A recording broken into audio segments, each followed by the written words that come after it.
డిబేట్లో పార్టిసిపేట్ చేస్తున్నారు ప్రముఖ ఐటీ రంగ నిపుణులు నల్లమోతు శ్రీధర్ గారు, అలాగే సైబర్ సత్యాగ్రహి మాధవరెడ్డి గారు మనతో జాయిన్ అయ్యారు. నమస్కారం అండి శ్రీధర్ గారు, మాధవరెడ్డి గారు. సో శ్రీధర్ గారు, ఈ సోషల్ మీడియా వల్ల మనకు ఎంత అడ్వాంటేజెస్ ఉన్నాయో దానికంటే 100 రెట్లుగా ఈ డిసడ్వాంటేజెస్ అనేవి రోజు రోజుకు పెరుగుతున్నటువంటి పరిస్థితి మనం చూస్తున్నాం. అసలు ఏంటి సోషల్ మీడియా చుట్టూ ఎందుకు ఈ గందరగోళము? సోషల్ మీడియా బ్యాన్ చేస్తే ఒక ప్రభుత్వాన్ని కూల్చేసినటువంటి సంఘటనలు మనం చూస్తున్నాము. అసలు సమస్య ఎక్కడుంది? దీనికి పరిష్కారం ఏంటి?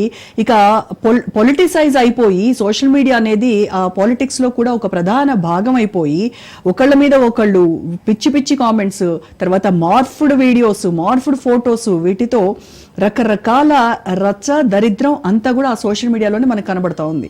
సో వీటన్నిటికీ అడ్డుకట్ట వేయాలంటే అసలు ఏం చేయాలంటారు? రోజా గారు, వాస్తవంగా మన రూట్ కాజ్ దగ్గర నుంచి వెళ్తే గనక అసలు వ్యవస్థలు ఎక్కడి నుంచి ఏర్పడ్డాయి అన్నది, మన రాజకీయ వ్యవస్థ దగ్గర నుంచి ప్రజాస్వామ్యం ఎలా వచ్చింది ఎంత మనం రివర్స్ ఇంజనీరింగ్ చేసుకుంటూ వెళ్తేనే దీని యొక్క మూలాలు అర్థమవుతాయండి. నేటి రాజకీయ వ్యవస్థలో ఒక మనిషికి మాట్లాడే హక్కు ఉండేది కాదు, ప్రజలకే తమ గళాన్ని వినిపించే హక్కు ఉండేది కాదు. సైనికులు వీళ్ళంతా కూడా ఆధిపత్యం చెలాయిస్తుండే వాళ్ళు. సో ఒక రాజుకి ఒక నార్మల్ పీపుల్ కి మధ్య చాలా అగాధంగా ఉండేది. అలా కాస్త అంటే మన చరిత్రను చూస్తే కనుక ఈ వ్యవస్థలు ఎలా ట్రాన్స్ఫార్మ్ అయినాయి అన్న దాంట్లో ప్రజాస్వామ్యాన్ని ఎందుకు ప్రపంచ దేశాలన్నీ అడాప్ట్ చేసుకున్నాయి అంటే ఫర్ ద సేక్ ఆఫ్ ప్రజలకు ప్రభుత్వంలో పాలనలో ఇంప్లిమెంటేషన్ ఆఫ్ వీటన్నిటిలో కూడా నిధులు వాటిని వెచ్చించే విధానం వీటన్నిటిలో కూడా ఒక పారదర్శకత ఉండాలి, ఈ ఇద్దరు కనెక్టివిటీ ఉండాలి అనే దాని గురించి ప్రజాస్వామ్యం అనేది అందిపుచ్చుకోవడం జరిగింది. అయితే మెయిన్ ప్రాబ్లం ఏమవుతుందంటే ప్రజాస్వామ్యం అనేది ఎంతకాలం బాగుందంటే కనుక ఈ ఇరు పక్షాలు కూడా ప్రభుత్వాలు ప్రజలు ఇద్దరు ఉండాగా గౌరవప్రదంగా ప్రవర్తించినంత కాలం రెండు బాగుంది. ప్రజాస్వామ్యం చాలా బాగుంది.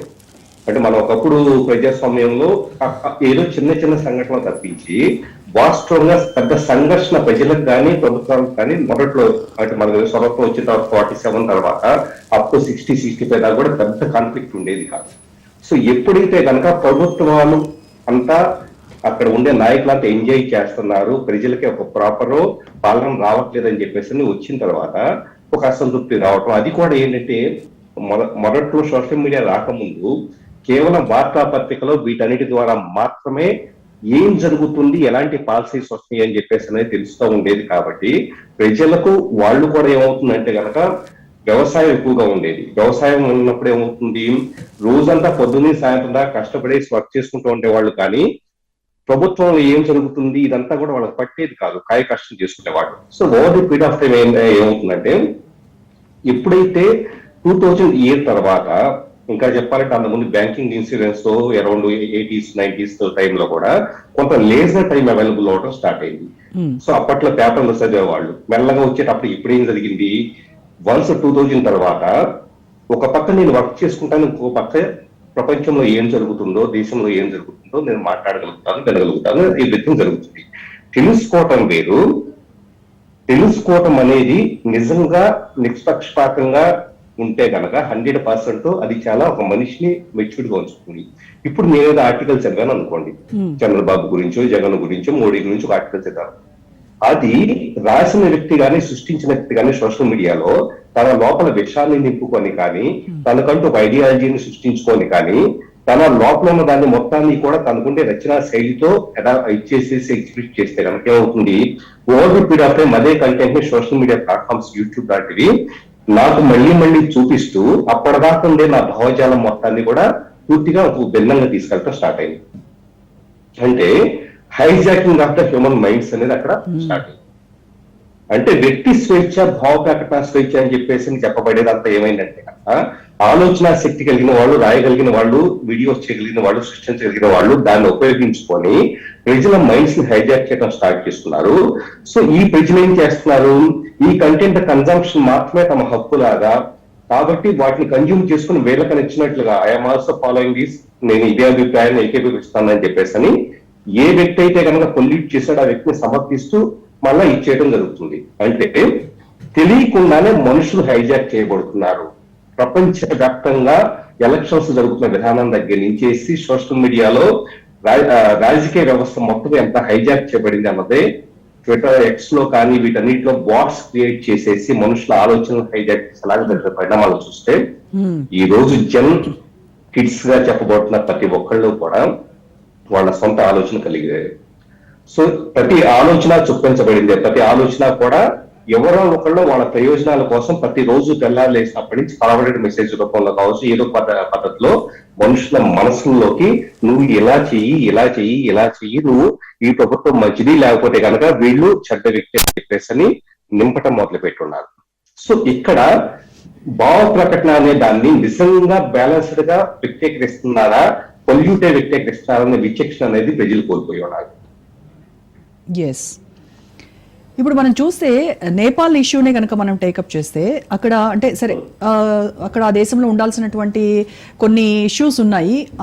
అవినీతి కావచ్చు, అక్కడ ఆర్థిక అసమానతలు కావచ్చు, పొలిటికల్గా జరిగేటువంటి వీటన్నిటిపైన ఒక ఎవర్షన్ వచ్చేసింది వాళ్ళకి.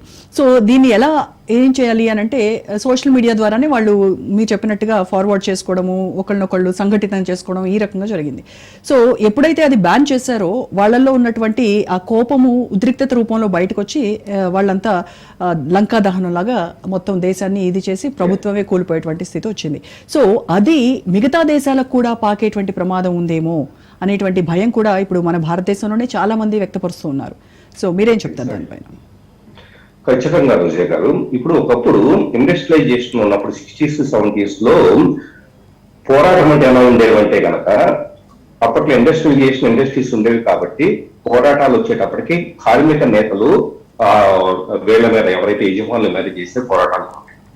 సో ఇప్పుడు ఇండస్ట్రియలైజేషన్ ఐటీ వచ్చిన తర్వాత ఇప్పుడు పోరాటాలు ఎలా ఉంటున్నాయంటే కనుక పూర్తిగా టెక్నాలజీ బేస్డ్ గా, పూర్తిగా నేను టెక్నాలజీ ఉపయోగించుకునే విధానాన్ని మీరు ఏమైనా సెన్సార్ చేస్తే కనుక నేను అడ్డుకుంటాను, ఇట్స్ మై ఓన్ రైట్ అని చెప్పేసి.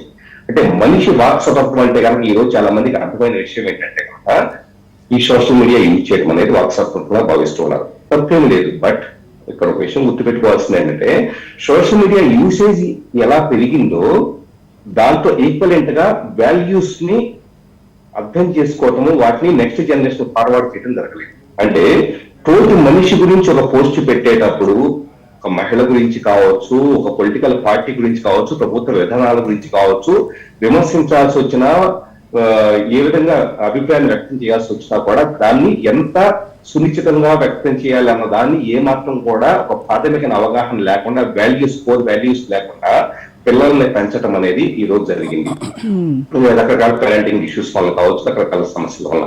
అంటే భావ ప్రకటన అంటే కనుక దాన్ని చాలా గౌరవప్రదంగా కొనసాగించవచ్చు అనే విచక్షణ లేకుండా నా నోటికి వచ్చి నేను బూతులు తిట్టేసేస్తాను నా భావ ప్రకటన అనే పద్ధతిలో తయారవటం వలన ఈ రోజు కొన్ని సందర్భాల్లో అరెస్ట్ చేయాల్సి రావడం కావచ్చు, కేసులు పెట్టాల్సి రావడం కావచ్చు, కోర్టుల మీద కూడా వ్యాఖ్యలు చేసే సందర్భాల్లో అరెస్ట్ చేయడం ఇలాంటివన్నీ జరిగినాయి. అంటే వ్యక్తీకరణ తప్పు కాదు, కానీ వ్యక్తీకరణ చేసిన విధానం ఏంటి, అది నీ ఎమోషన్ నుంచి వస్తుందా, లేకపోతే కనుక ప్రభుత్వ విధానాల పట్ల నీకున్న అవగాహన ఏంటి? ఏదో తిట్టడం కాదు, నిజంగా అసలు వ్యవస్థ ఎలా నడుస్తుందో పూర్తి అండర్స్టాండింగ్ తో ఉండి మేధస్సు కలిగి ఉండేసి ఒక విమర్శ చేస్తే అది అర్థవంతంగా ఉంటుంది. అప్పుడు సోషల్ మీడియా అనేది నీకు ఒక ఆయుధంగా తయారవుతుంది. అలా కాకుండా సోషల్ మీడియాని నేను తిట్టేసేస్తాను, నన్ను ఎవరు అడ్డుకోకూడదని చెప్పేసిన పద్ధతిలో దుర్వినియోగం చేయడం వల్ల వస్తున్న సమస్యలు ఇవన్నీ. సో ఖచ్చితంగా ఇది మీరు అన్నట్లు ప్రపంచవ్యాప్తంగా విస్తరించే అవకాశం అనేది ఉంటుంది. కానీ ఒకటే రోజే కాదు, ఒక విషయం చాలా స్పష్టంగా అర్థమవుతుంది, ఎక్కడా కూడా సెన్సార్షిప్ కానీ ఏమీ చేయడానికి లేనంతగా ఇప్పటికే మొదట్లోనే జరగాల్సిన విషయాన్ని ఈ రోజు చేతులు కాలిన తర్వాత మనం సింపుల్ గా బాధపడాల్సిన పరిస్థితి ఏర్పడుతుంది. ఖచ్చితంగా ఈ రోజు సెన్సార్షిప్ చూస్తే 2016లో పోర్న్ సైట్లను బ్యాన్ చేస్తామంటే కనుక దేశవ్యాప్తంగా జరిగిన అలజడిని నేను కళ్ళారా చూస్తున్నాను. అప్పుడే అర్థమైంది ఇది ఎక్కడో ఆగదో, 100% కూడా ప్రభుత్వం ఏది they don't have any control on the social media అన్న విషయం 2016లో జరిగిన సంఘటనలు, భారతదేశంలో జరిగిన సంఘటనలు చూస్తే అర్థమైంది. అండ్ ఇది మళ్ళీ ఒకసారి ప్రూవ్ చేసింది నేపాల్ అనేది. ఎస్,